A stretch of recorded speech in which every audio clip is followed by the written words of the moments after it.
Mike Ashley is now in his 12th year of owning Newcastle United. Once, if we get past May, it will be into his 13th year, unlucky for all of us. Writer Jonathan Drape-Comyn has gone through the Mike Ashley reign since May 2007. Having come up with 50 Mike Ashley crimes against Newcastle United, here are the final 25 of them. HMRC Tax Probe in 2017, Newcastle United's offices were raided due to an HMRC investigation into tax fraud. Charnley, the man who the club have confirmed runs Newcastle United, was arrested. HMRC told the court that they believed Newcastle United had systematically abused the tax system by secretly paying players and agents during transfers.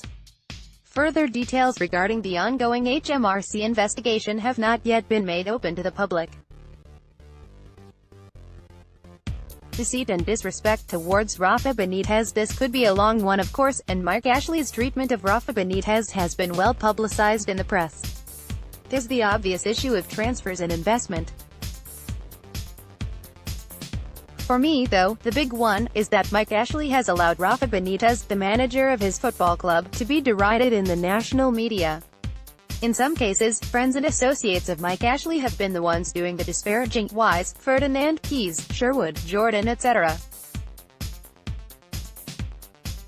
At no point during Rafa's time in charge has Mike Ashley allowed him to invest any money into the squad. In his first summer in charge, Benitez made a £30 million profit on transfers. In his second summer, Benitez spent £43 million, and roughly received £25 million on transfers. Last summer, Benitez spent £22 million and received £44 million in sold players, with Newcastle pocketing £22 million overall. Subsequently, Benitez has a total net spend of £34 million. This is despite the fact that Mike Ashley assured Rafa, live on TV, that he could have every penny that the club generates. Of all the lies Mike Ashley has told, that one is arguably the worst, and most damning. Benitez has been hung out to dry by Mike Ashley, and he has been hung out with his hands tied behind his back. The most qualified manager in the history of the football club, disrespected and lied to.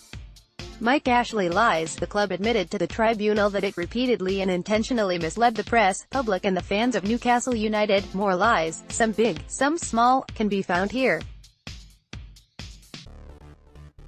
Mainly thanks to the brilliant work from Chris Holt. https://twitter.com/Mike Ashley lies ?lang equals n http://noobs-ashleys.blogspot.com. Mike Ashley has done nothing for the city of Newcastle. Nothing.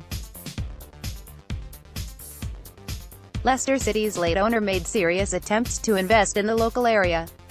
Manchester City's owner is another one who invested heavily in the local area. The same goes for Liverpool's owners, who in recent years have invested heavily in the area around Anfield. In fact, if anything, Mike Ashley has only had a negative impact on the city of Newcastle. This is highlighted by Newcastle Central MP Kion Woora's determination to bring about a recent debate in the House of Commons on his running of the club. Commented that football is part of our culture, and with Mike Ashley being seemingly intent on destroying the football club, you could say he is going some way to attempting to destroy the culture of a whole city. Failure to invest in St. James Park, our beloved stadium, is in a desperate state. For any fans who use social media, they will be well aware from photos uploaded of the neglect St. James Park has faced over the past 11 years. This ranges from a general lack of cleanliness, both inside and outside of the stadium, as well as many instances of signs, posters and announcements that are out of date by months or even years. Oh, and let us not forget that the last time they did have a clear out at SJP, the club decided to throw out pictures of Sir Bobby Robson, the late Gary Speed and Alan Shearer into a skip. Pictures of a team, and a man like Sir Bobby, thrown into a skip. How symptomatic of the man Mike Ashley is, and the people he employs at Newcastle United. Ticket prices. Another Mike Ashley lies: the claim that Newcastle United are one of the cheapest Premier League clubs to watch. Last summer, Mike Ashley raised ticket prices in every stand with no justification at all. In some instances, fans would end up paying more than 20% what they paid for their season ticket in the previous campaign.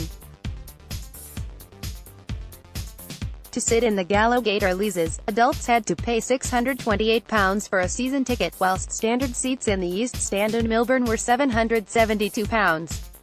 I would encourage anyone to read this mag article by Lewis Jones, who describes how difficult it is for him to take his family to the football under Mike Ashley.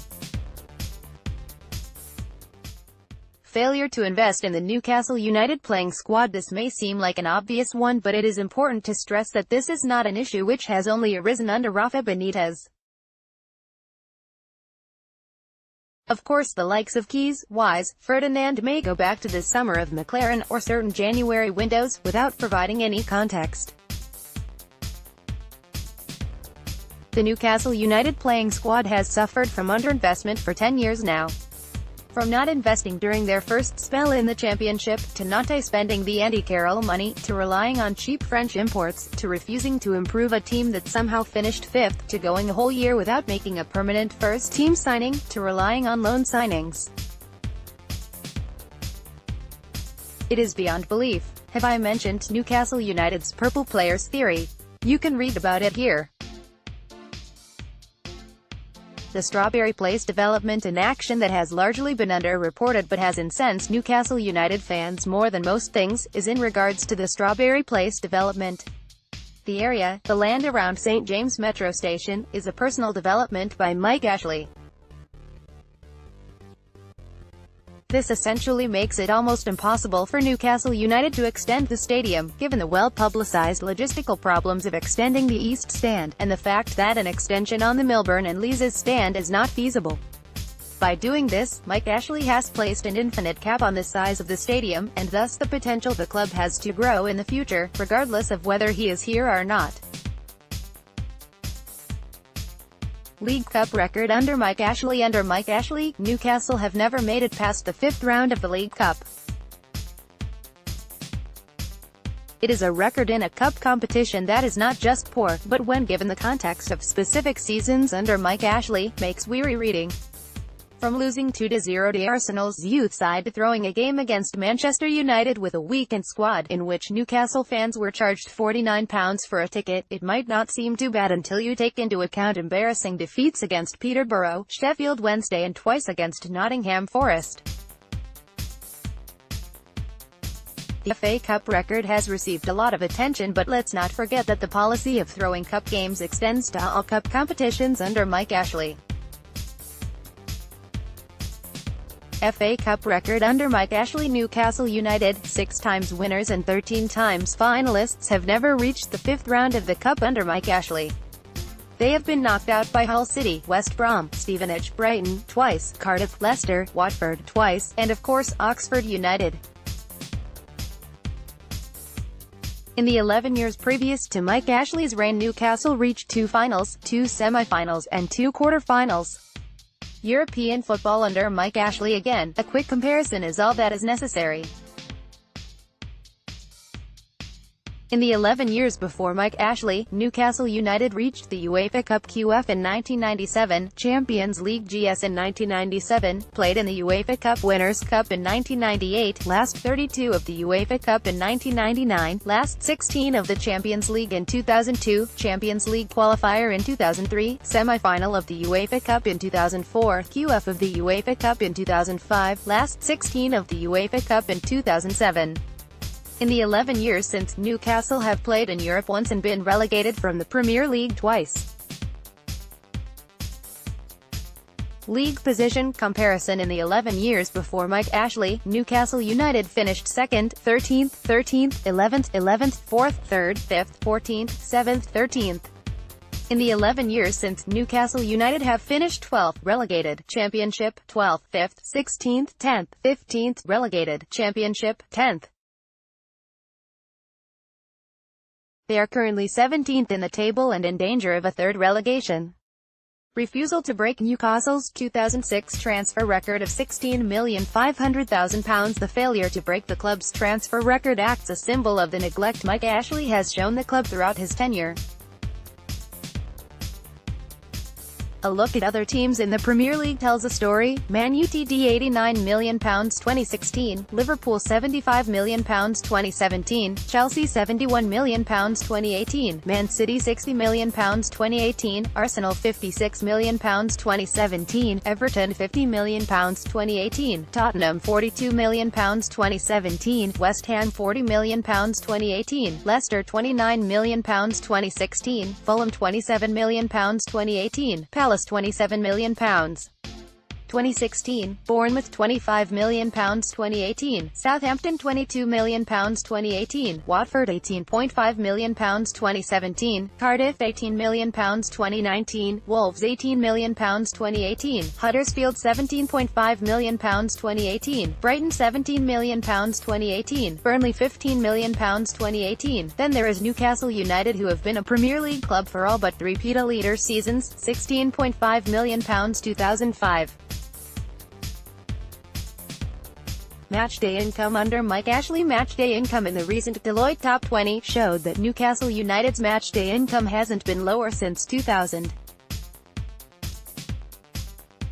Since Mike Ashley bought Newcastle United, it has been shown that 3 out of 4 Premier League regular clubs that had originally had a lower matchday income have now overtaken Newcastle United in terms of matchday revenue. Everton remain behind but are pursuing a new stadium that will lead to them overtaking Newcastle, who have no plans to improve capacity. Attendances, unlike matchday income, are not at their lowest since 2000 and ticket prices are up, but the box office price isn't necessarily what the club get. Tickets are sold at a cut rate by the club to colleges, businesses and tour operators. They pay a fraction of what a fan visiting the box office would, and that fraction gets smaller as the club deteriorates. Commercial revenue under Mike Ashley. At the nadir, Newcastle United's commercial income was down by £14 million. The club have said that £6 million of this can be accounted for by outsourcing, but many other losses have done damage. Free advertising for Ashley's shops has contributed, and many presume an opaque retail contract also puts the interests of his shop, and clients like Puma, ahead of the club. You only have to walk through the front door of the club shop for this fact to slap you in the face. There are no longer any club shops in the Metro Centre or Eldon Square. Concerns from politicians and fans about where the money goes and a significant drop in the quality of goods, combined with performance on the pitch and in the boardroom, has inclined supporters to stop spending at the club shop too.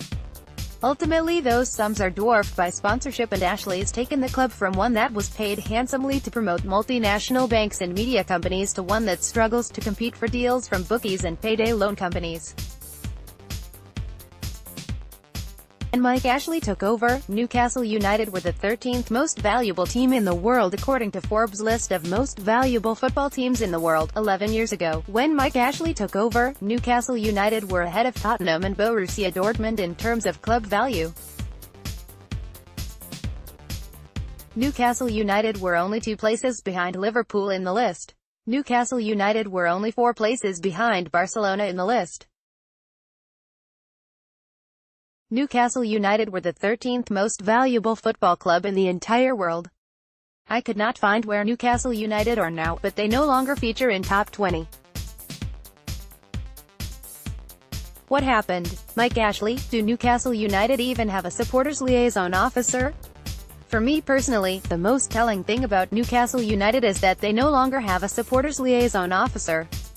If any fact, or stat, or quote shows Mike Ashley's utter contempt for the supporters of Newcastle United, then it is this. Newcastle's previous low was Lee Marshall, who is now the club's head of media and content.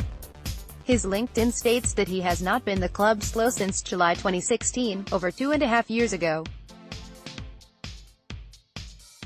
We can therefore conclude that Newcastle United has been without a slow for over 2.5 years.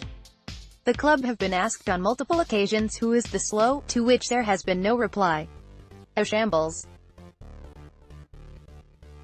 The embarrassing spectacle that is the Fans Forum. The club have previously admitted, in regards to the Fans Forum, that they would like to control and reinforce the positive messages the club wished to deliver. Chris Holt provides an accurate description as to why the club's Fans Forum is nothing short of a sham. No respect for Newcastle fans. Now you may think the "no respect for Newcastle fans" line has been exhausted by now, but I can assure you that it has not. Firstly, a look at other clubs who have given free travel to fans: Bournemouth, West Ham United, Leicester City. Meanwhile, Leicester City provided free breakfast, parking and scarves for fans traveling to away games. Additionally, Southampton recently gave fans free beer before the game, while Huddersfield fans were treated to a free beer by one of their players away at Southampton. It was only a few years ago that Newcastle United told my dad that due to new rules, he was deemed no longer disabled enough to be entitled to his disabled season ticket with his carer. He lost all of his loyalty points after 35 years of following the club home and away. He has never been back. It was only a month ago that Newcastle United banned me from buying tickets for any football matches because I had previously used multiple devices on my account: iPad, computer, laptop, phone, telephone, to buy tickets. It was only last week that a steward was sacked for getting a photo with the players. This attitude can be summed up with a quote from Derek Lombias, who was recorded saying, "You guys don't understand how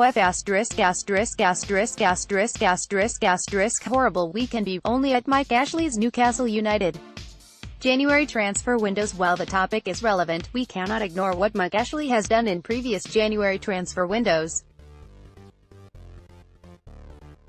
The following facts come with thanks from Chris Holt. Mike Ashley has bought 3 players in 6 years. It has been 3 years since a player was bought.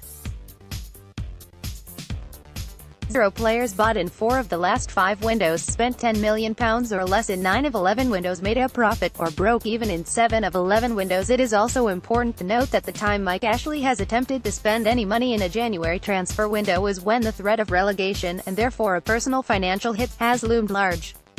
Increased the amount of debt. It is often cited that Mike Ashley saved Newcastle United. It is said that the club was in crippling debt at the time he took over, and he saved them from becoming another Leeds United or Portsmouth. Mike Ashley inherited £76 million worth of debt when he bought Newcastle United. He has since grown the debt to roughly £144 million, although it was recently confirmed by the club that he has recouped an unknown amount of this figure for himself. This means that Mike Ashley has grown the club's debt by almost the same amount as the debt he inherited, £76 to £68 Newcastle may not have turned into a Leeds United or Portsmouth, but with both sides sitting at the top of the Championship and League One, come next season, Newcastle may be a league behind Leeds, and in the same one as Portsmouth. Failure to sell Newcastle United. After being for sale for 11 years, Mike Ashley first put Newcastle United up for sale on the 8th of June 2009 for £100 million. Since then it has been reported that Profitable Group Singapore, Freddie Shepherd, Barry Moat, Jeff Sherd, USA, Anil Ambani, to Saudis, to Emiratis, as well as many unidentified groups from around the globe had progressed to the due diligence phase to buy the club. There have been open letters, London curryhouses, meetings and TV interviews, yet Mike Ashley is still here. He continues to demand £300 million. Many have given their reasons for the breakdown in a takeover, including Mike Ashley's lack of communication and response, Profitable Group, to the long-drawn-out process of Amanda Staveley and Peter Kenyon in recent years. Was the club ever for sale? I don't think so. Just like the sale signs when you walk into Sports Direct, it will never end. A divided fan base. Newcastle United fans are more divided than they have ever been. Social media is often filled with fans arguing and questioning one another. In some cases, fans spend more time arguing about ways to protest Mike Ashley than they do actually protesting Mike Ashley. All any fan wants is for Newcastle United to be the best club they can possibly be. However, Mike Ashley has created a split, or a rift, between fans that may not ever be fully repairable.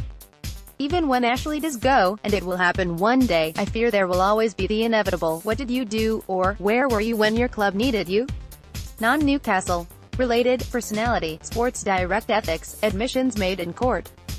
For the penultimate crime, I am going to sidetrack from Mike Ashley's direct ownership of Newcastle United and focus on the man himself. Who is the owner of Newcastle United? What can we learn about him based on his other business affairs, not just Newcastle United? At Sports Direct, he has been accused of unsafe health conditions at his company's warehouse, sweatshop-like working conditions, taking advantage of poor families through the use of zero-hours contracts and not rewarding staff for overtime. At USC, staff were given 15 minutes notice of redundancies. Mike Ashley was recently forced to attend a select committee in front of MPs to answer their questions. That is just the half of it, trust me. Then there is Glasgow Rangers, which you can read about here. Peter Beardsley, yes, the last one. The one we had all forgotten about. It has now been over a year since Peter Beardsley has been on suspension by Newcastle United on full pay over bullying claims. Beardsley has denied all allegations. Honourable mentions: illegally guzzling beer on TV at Arsenal away, removal of the original family paddock, record against Sunderland, treatment of Shay Given and Steve Harper, set up interviews with Sky, apparently sticking his fingers up at Newcastle fans, price of a Newcastle home shirt increasing at 7x the rate of inflation in just 4 years, club's lack of communication with fans and press, lack of action to stand up for Newcastle away fans who have faced 14 MNF in a row away from home, the mess that is the NUFC box office. To see the first 25, go here. You can follow the author on Twitter at Jonathan Drape-Comyn to feature like Jonathan Drape-Comyn. Submit your article to email protected, and or for more info, go here.